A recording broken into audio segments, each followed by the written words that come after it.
O Pio XIII, o Pio XII, sei lá qual era o Pio.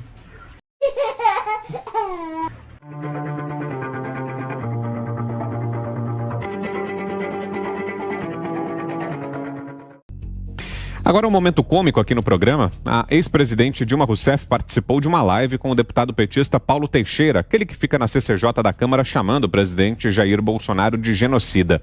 A conversa entre os dois foi longa, durou quase 2 horas e ocorreu no sábado. Outros petistas entraram na transmissão também. O tema central da live, claro, foi criticar o governo e ganhou o pomposo nome de Jornada pela Democracia. Em certo ponto, Dilma Rousseff se propôs a analisar a atual conjuntura política. Saiu de tudo, desde Papa que não existe até uma estimativa de que o Brasil tem 30% de neofascistas. Vamos acompanhar. Então, você tem uma situação que falar para mim que há uma crise, que ele está isolado dos militares, que a parte ideológica do governo é isso e aquilo. Que isso? É essa aliança. Por quê? Porque a parte que é responsável pelos 30% do apoio de massa que ele ainda tem, tá? É a neofascista. O senhor Mourão conta com o quê? Sabe aquele... Não, isso eu ia fazer uma citação. É uma citação interessante, é uma citação da Segunda Guerra Mundial, que o Pio XIII, o Pio XII, sei lá qual era o Pio, um dos papas, eu acho que era o Pio XII, Pio XIII, não. Ele era um papa muito complicado, né? Ele não protegeu um dos maiores escândalos da Segunda Guerra Mundial, que é o morticínio dos judeus, né? E diante disso, né, tem várias explicações, por isso, por aquilo, por aquele outro. Então, o que eu queria dizer é o seguinte: você não pode, diante de um ato repugnante como é esse do morticínio, um ato nazista, justificar qualquer outra coisa. E aqui no Brasil, o que eles fazem?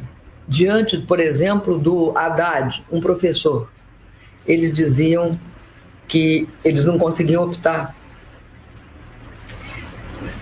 Então, estou querendo dizer que não há justificativa, nem moral, nem ética, nem política, para ter votado no Bolsonaro.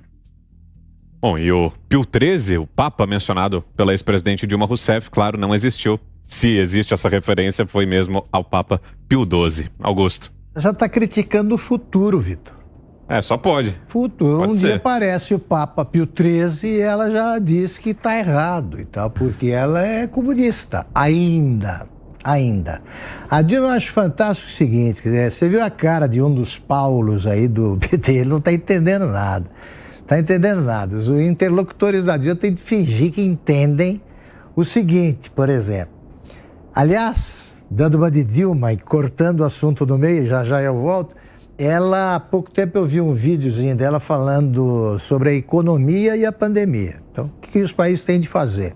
Que termina da seguinte maneira: abrir ou fechar é uma decisão maluca. Aí eu fiquei pensando em qual seria a opção. Se abrir é uma decisão maluca, fechar é uma decisão maluca, como é que faz? Como é que faz para ficar no meio? Está na cabeça dela a decisão. Ela vai ver, né? Você tem uma situação, aí aquela reticência bêbada que entra no meio.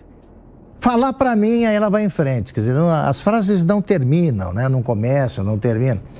30% de neonazistas, é isso? Isso. Ela, se apertada, ela vai dizer o quê? Não é 30%, é 30% de 30%, como ela já explicou. 30% é relativo dela. Agora, citação da Segunda Guerra, e aí entra o pobre Pio XII, que é acusado de não proteger o morticínio. Que tal? Ele não protegeu, então ele agiu direito.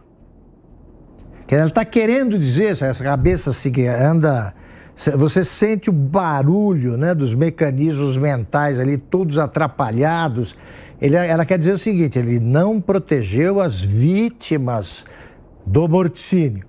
Mas não protegeu o morticínio. Ela está querendo falar do verdadeiro genocídio. Mas isso eu sei porque eu sou há muito tempo especialista em Dilma Rousseff. Quem é que vai entender essa coisa que ficou 5 anos no poder? Então eu sempre digo para os petistas o seguinte, eles não têm que se preocupar se o Lula não puder ser candidato. Lança a Dilma.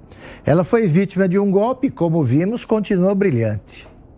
A explicação ficou mais fácil, né, Ana? Agora deu para entender, né? É um papo complicado.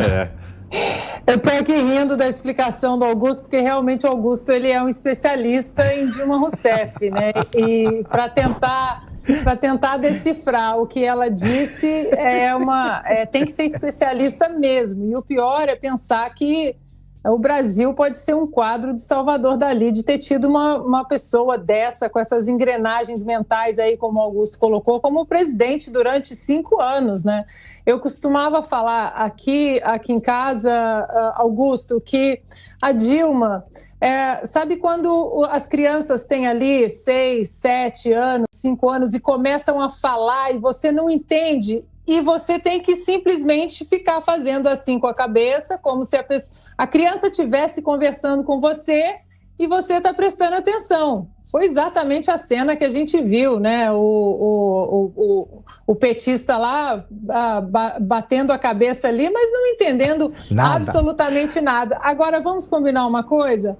Dá saudade, não dá não? Dá. Traz boas risadas. Sem dúvida.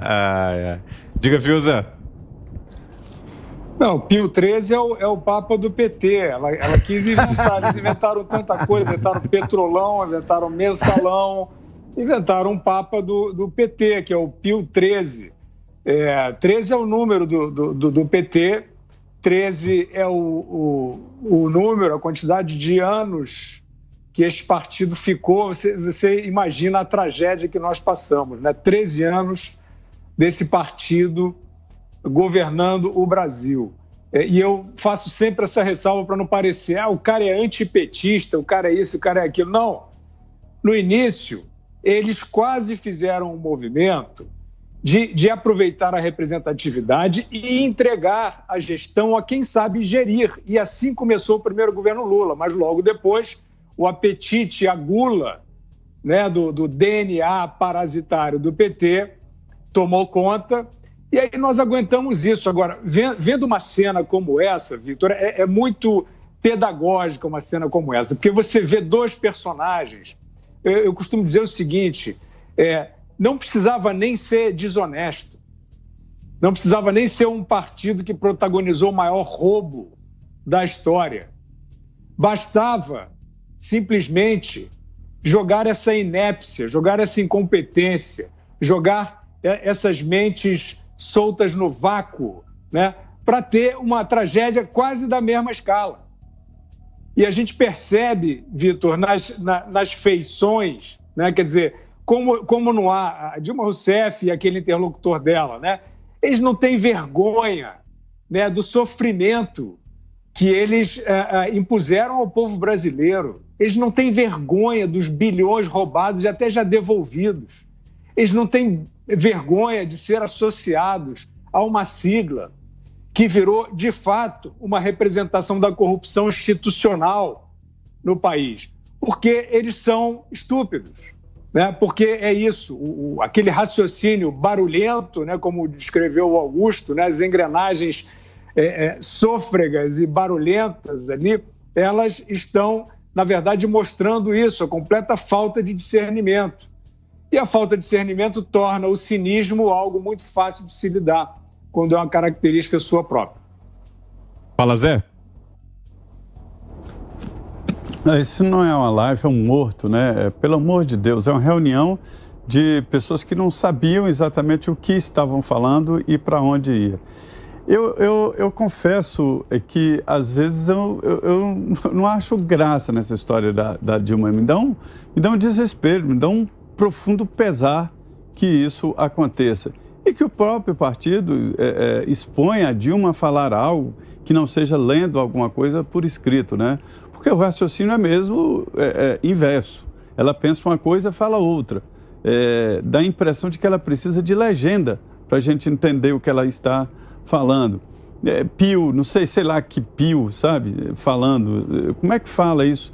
Uma ex-presidente, uma que era considerada entendida, intelectual e tal, faz uma expressão dessa. A forma está errada, o conteúdo está errado, um conteúdo bobo, ultrapassado, essa ideia de ficar falando de forma genérica, né? De fascista, de não sei o quê, de genocida. Eles sabem que não é isso, não existe, não é assim essa história de rotular genericamente qualquer um que faça parte do governo de genocida, de fascista, de homofóbico, de sei lá o quê, misógino, cada nome, e que é um discurso comum da esquerda brasileira exatamente por falta de conteúdo. Eu acho isso tudo muito triste, é estranho, soa estranho uma fala assim de uma ex-presidente da República. Eu me lembro dos debates ali do Congresso Nacional, no início da Constituinte, tratando ex-presidentes da República como pessoas especiais que tiveram acesso ali a segredos da República, que seguraram a onda do país e que permanentemente deverão contribuir para o futuro do país. A base era exatamente os Estados Unidos, onde os ex-presidentes da República são assim, né? São pessoas que são reverenciadas pela sociedade e não são mais candidatos a nada. E aí a gente vê ex-presidentes assim, dá um desgosto muito profundo. Não é isso. Eu não consigo achar graça nessa história exatamente pela seriedade que envolve. É uma ex-presidente da República eleita pelo voto direto. Ninguém pode dizer que alguém colocou a Dilma lá e depois ela foi reeleita pelo voto direto. Você tem uma ideia da profundidade da crise que o Brasil entrou com a eleição e reeleição da Dilma.